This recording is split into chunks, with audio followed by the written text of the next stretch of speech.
Assalamualaikum warahmatullahi wabarakatuh. Apa kabar semuanya?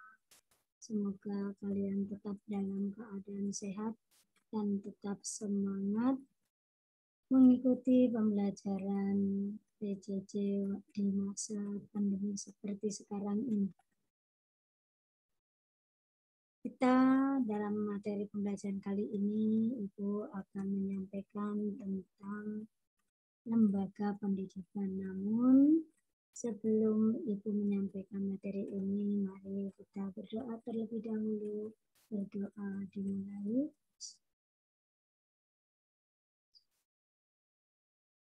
Doa selesai. Nah, materi kali ini Ibu akan menyampaikan tentang lembaga pendidikan. Namun sebelum Ibu menyampaikan materi ini, Ibu akan menyampaikan tujuan pembelajaran. Yaitu setelah kalian mengikuti kegiatan pembelajaran ini, diharapkan kalian mampu menjelaskan pengertian lembaga pendidikan.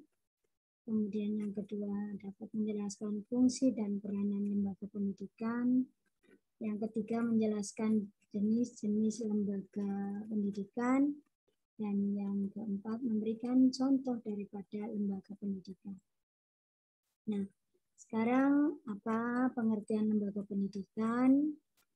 Lembaga pendidikan adalah suatu badan yang berusaha mengelola dan menyelenggarakan kegiatan sosial, kebudayaan, keagamaan, penelitian, keterampilan, dan keahlian. Yaitu dalam hal pendidikan intelektual, spiritual, serta keahlian atau keterampilan.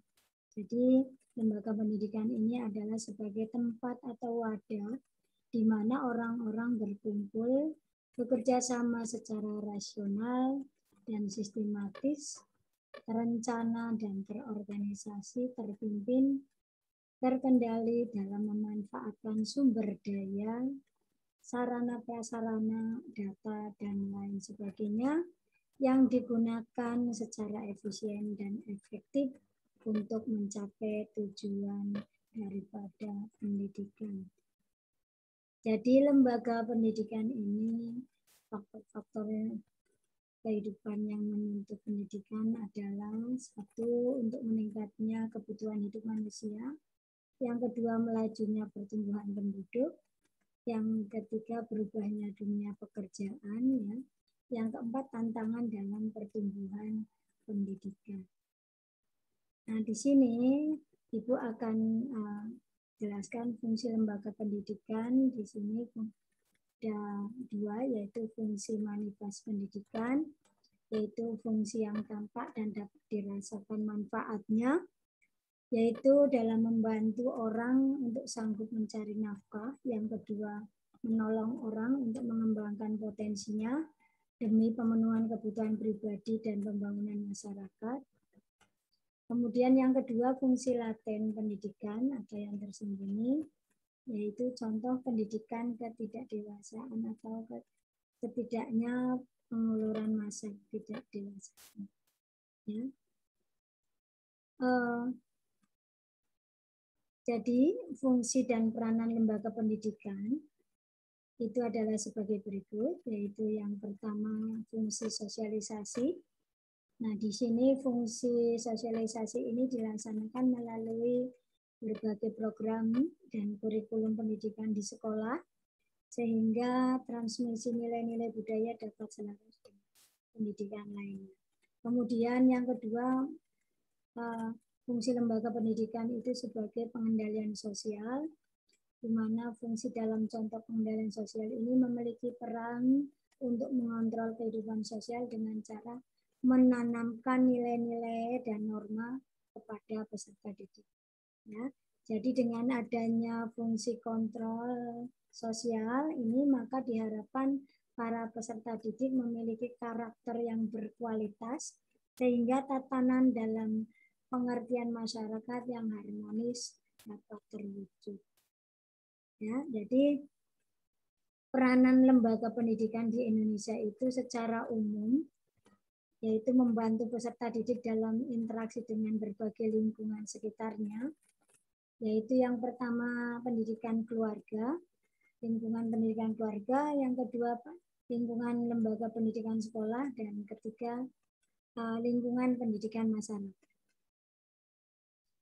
Yang pertama, lingkungan pendidikan keluarga ini merupakan lingkungan yang pertama dan utama karena dalam keluarga inilah anak-anak mendapatkan bimbingan dan paling banyak memperoleh pendidikan. Yang kedua, lingkungan sekolah.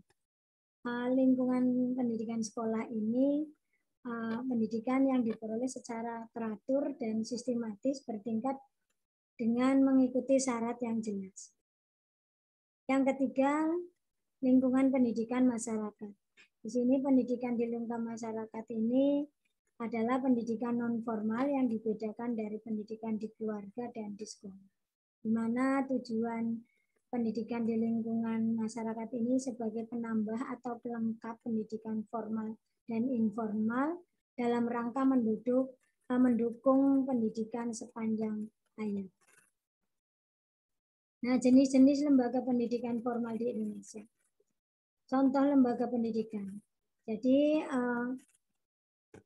lembaga pendidikan di Indonesia itu adalah yang pertama adalah lembaga formal, yaitu sekolah, di mana memiliki fungsi sebagai pemberi suatu pelayanan pengajaran dalam belajar kepada suatu generasi muda dalam mendidik masyarakat, di mana lembaga pendidikan formal ini terdiri dari beberapa jenis, seperti pendidikan umum, kejuruan, vokasi, profesi, keagamaan, dan khusus.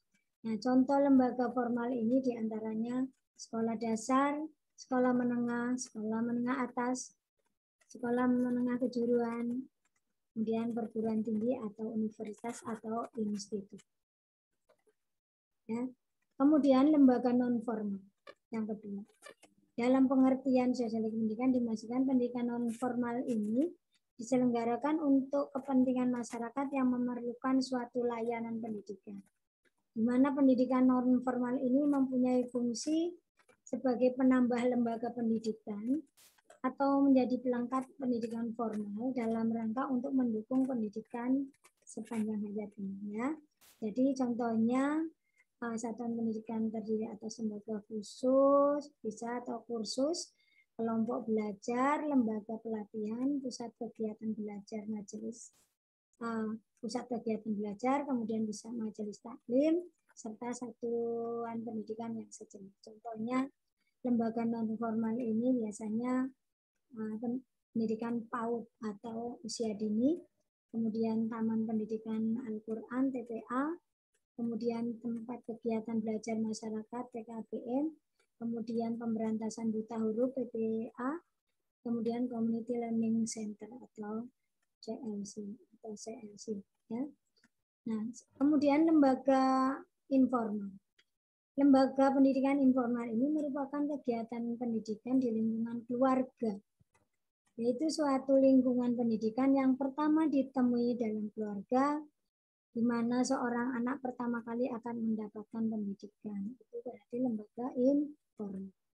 Nah, pendidikan keluarga ini dikatakan sebagai lingkungan yang utama karena sebagian besar kehidupan anak berada dalam suatu lingkungan keluarga. Contoh lembaga informal diantaranya bisa dengan membantu ibu memasak secara tidak langsung, membuat anak juga ikut belajar. Kemudian dengan membantu memberikan tanya jawab pada adik menjelang ujian nasional secara tidak langsung, itu membuat kita juga belajar. Dengan membantu mengurus keponakan secara tidak langsung, kita belajar cara bagaimana mengurus anak juga, ya. Dan lain sebagainya, ya. Atau mendengar nasihat orang tua setiap kali memberikan masukan kepada anaknya. Itu juga merupakan lembaga informal. Ya. Kemudian dengan mendengarkan cerita pengalaman orang lain atau orang tua di rumah secara tidak langsung juga memberikan pelajaran bagi anak. Nah, itulah materi daripada lembaga pendidikan. Semoga bermanfaat, dan sebelum Ibu akhiri, jangan lupa tetap jaga protokol kesehatan, selalu menggunakan masker, selalu mencuci tangan dan menjaga jarak dan terhindar dari perkumpulan ya, jauh dari perkumpulan.